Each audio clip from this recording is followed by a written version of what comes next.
இதுதான் கீழ்வெண்மணி.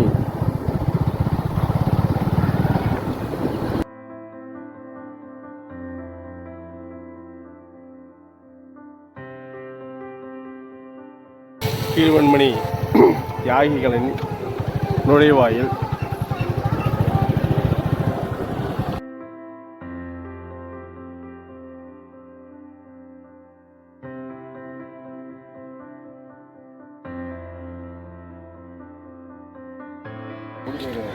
வெண்மணி தியாகிகளின் நினைவிடத்திற்கு சென்று கொண்டிருக்கிறோம்.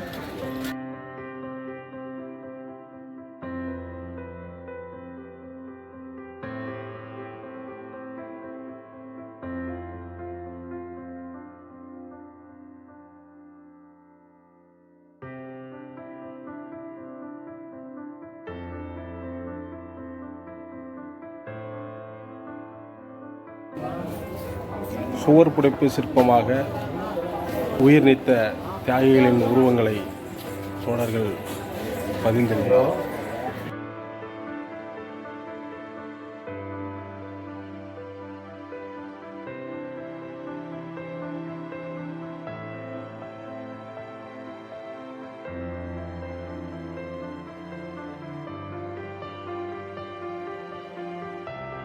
இந்த இடத்துல தான் அந்த 44 உயிர்களும் தீக்கீரையாக மடிந்த இடம் தான். ஒரே இடத்துல நெருப்பு வைக்க போகிறாங்க, கொளுத்த போகிறாங்கன்னொன்னே இந்த வீட்டில் தான் இந்த இடத்துல தான் எல்லோரும் பதுங்கினாங்க. இந்த ஒட்டுமொத்தமாக இந்த 44 உயிர்களையும் ஒரே இடத்துல வச்சு கொளுத்தப்பட்ட இடம் தான் இந்த இடம், நினைவிடம். அதில் 2 குழந்தைகள் வேறு இருந்தாங்க. அதில் பண்ணை அடிமை முறையோட உச்சம் இந்த 44 பேர்கள் உயிர் தியாகத்துக்கு பிறகு தான் இந்த அரசு கூட நில உச்சவரம்பு சட்டத்தை கொண்டு வந்துச்சு. அப்படிங்கிறது முக்கியமான விஷயம், நம்ம பார்க்க வேண்டிய விஷயமாகவும் இருக்குது. கோபாலகிருஷ்ண நாயுடுவின் அடியாட்கள் நெருப்பு வைத்து வீடுகளை கொளுத்துவதற்காக அடியாட்களுடன் வந்த பொழுது இந்த பகுதியில் சுற்றி இருந்த குடிசை வீடுகளில் இருந்த ஆண்களும் பெண்களும் 2 குழந்தைகளும் ஓடி தன் உயிரை காப்பாற்றிக் கொள்வதற்காக இந்த இடத்துல தான் இந்த 44 உயிர்களும் பதுங்கினதே. அதாவது உயிருக்கு பயந்து பதுங்கின இடம். அந்த கோபாலகிருஷ்ண நாயுடுவோட அந்த அடியாள் படைகள் இந்த இடத்துல தான் அந்த உயிர்கள் அனைத்தையும் இப்போ கட்டியிருக்கிறோம் இல்லையா, கல் கட்டடமாக கட்டியிருக்காங்க இல்லையா, அது அப்போதைக்கு கூரை கட்டடம். அந்த கூரை கட்டடத்தில் தான் எல்லாரையும் அந்த அடியாட்களும் நெருப்பு வச்சு கொளுத்தி அத்தனை உயிர்களும் இந்த இடத்துல தான் போணுச்சு. இந்த இந்த அரைப்படி நெல்லுக்காக ஒரு படி நெல்லை தாரேன்னு சொன்ன கோபாலகிருஷ்ண நாயுடு ஒரே ஒரு விஷயத்தை தான் வச்சார்.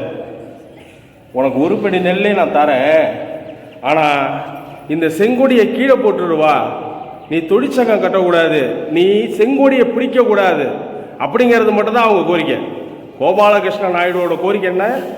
செங்கோடி ஏந்தக்கூடாது, உன் உரிமைன்னு நீ கேட்கக்கூடாது, நீ எனாமா கேளு, உனக்கு நிறையவே தரேன், விவசாய சங்கமாக நீ செயல்படு, விவசாய தொழிலாளர் சங்கமாக நீ செயல்படக்கூடாதுங்கிறது தான் அவரோட நோக்கம். வீடாது செங்கொடி உயர்ந்து பிடிப்போம். அன்பானவர்களே, உழைக்கும் மக்களே, இந்த இடம் கீழ் வெண்மணி என்று சொல்லப்படக்கூடிய வர்க்க போராட்ட வரலாற்றிலே தன்னுடைய நீங்காத செங்கரையை பறைத்திட்ட 44 உயிர்களை தீக்கு இரையாக்கியை கொண்ட தோழர்களின் நினைவிடம். இந்த இடம்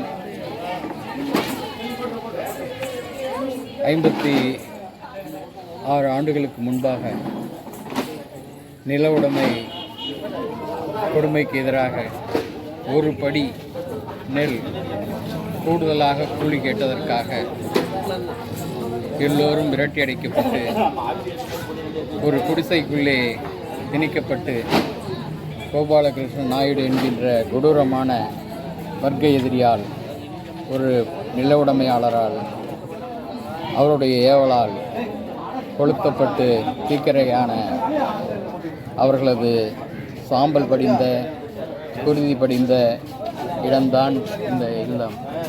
இந்த இல்லத்திலே ஒரே நேரத்திலே 44 பேர்களை அடைத்து அவர்களை தீக்கிரையாக்கிய வர்க்க கொடுமைக்கு எதிரான போராட்டம் இன்றும் தொடரப்பட வேண்டும்.